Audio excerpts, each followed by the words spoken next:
ضروری ہے۔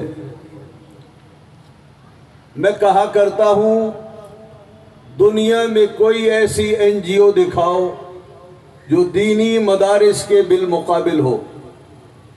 آپ دنیا کی کوئی ایسی این جی او نہیں دکھا سکتے جس کا رفاہی کام، انسانیت کی خدمت کا کام دینی مدارس کے مقابلے میں ہم اسے وزن دے سکے۔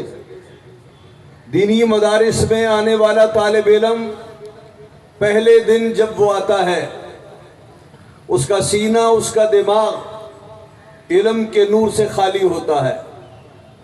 وہ 1 روپیہ مدرسے میں جمع کرائے بغیر اس کے عزیزوں سے داخل کراتے ہیں۔